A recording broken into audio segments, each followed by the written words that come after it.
Alright, so welcome back to my channel, The Sips Peters TV.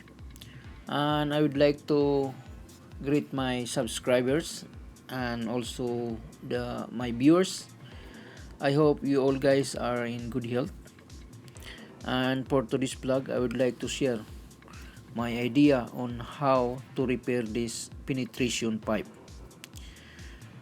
So last night, during morning operation, this pipe become problem, and there's a leaking there underneath the plants.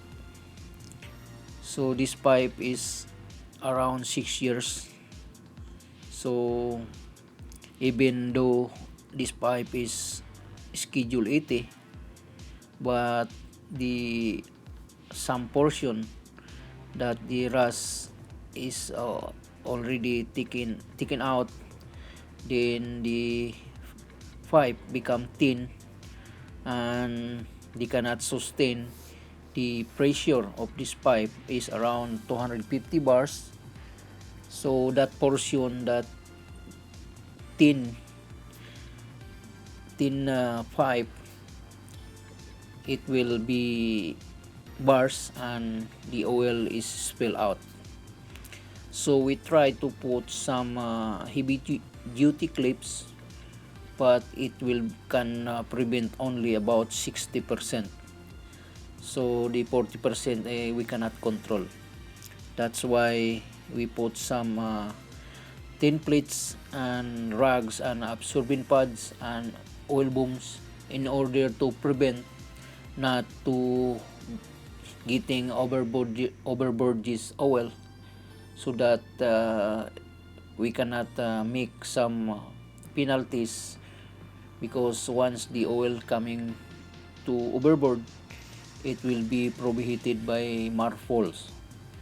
So the marples has imposing some heavy penalty for those violating the marpole. So we thankful that there is no any oil going to overboard, because we can control here last night. So after mooring operation, we are suddenly stop this mooring pumps, so that it will not be further coming out this oil. So as you seen this photographic drawing, this is the pipe that we are going to repair. So I make this drawing in order to explain on how I make this pipe to repair. As you seen there, the plants is underneath leaking. So I decided to taken out these plants and put the these plants in above, so that I can easy to weld without the hindrance of that plants. Because if you put that plants, it might be hard to make welding, because the space is very narrow. And after that, we must to prepare the pipe boost, so that it will be put inserted to the original pipe. And I cut from the penetration plate going to up by 2 inches, because that is enough. 2 inches height of remaining to the original pipe. So by here I cut, and from there going up is around 2 inches. like that. So this like for example that this is I put the pipe boss, then the pipe boss must be coincide the inside diameter of the pipe boss and coincide to the outside diameter of the original pipe. After inserted, we must see to it that we must to clean from the bottom so that the paint and the rusted will be taken out. So you must to grind this area, and you must to insert this boss, then welding here around. So by welding this around, you must to weld 3 passes: root pass, hot pass, and capping. So I recommend 3 times pass from inner welding because this pipe has 250 bars passing. The pressure is 250 bars. That's why I recommend to 3 pass, but it's better to 3 pass so that it will be strong enough to the inside portion. And after welding inside, also welding from outside of the pipe boss. Same procedure, 3 times pass, and then insert the upper pipe from here. Then this pipe must be inserted here. This 2 plants, no need for that, because if you put 2 plants, you cannot weld there because the space is very small space.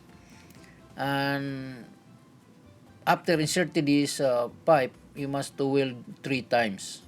The same procedure, 3 times pass is enough to make it strong, this pipe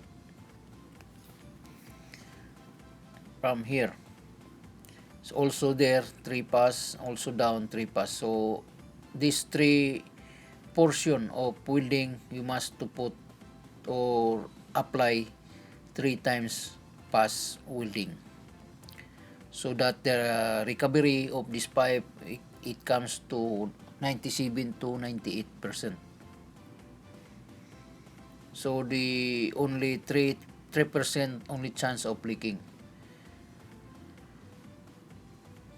So now I already finished welding, and also I changed also the upper pipe.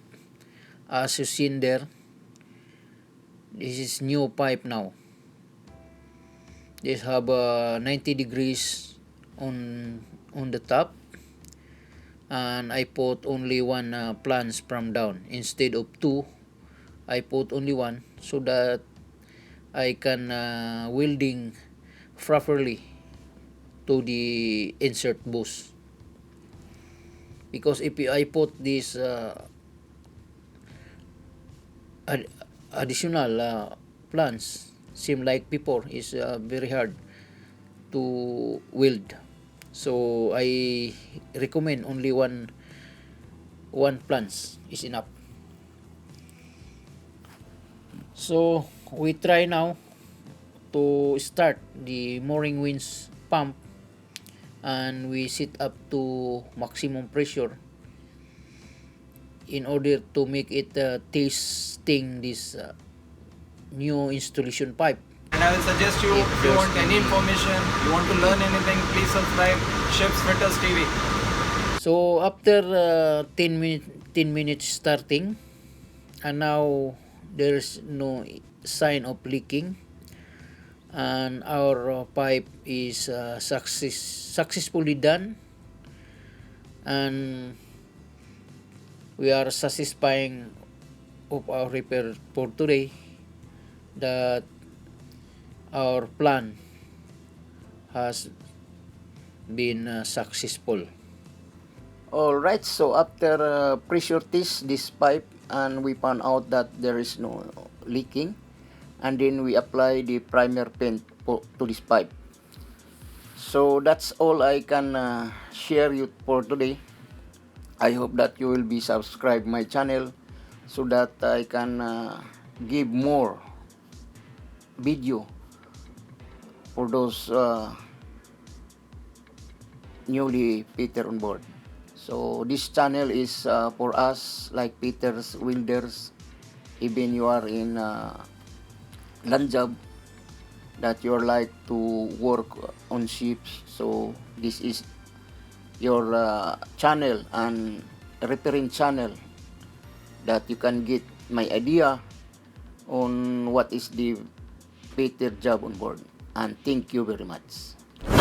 Ito po ang channel ng Ships Peter TV. Ako po ay pusong nagpapasalamat kung maklik ninyo ang subscribe button sa baba.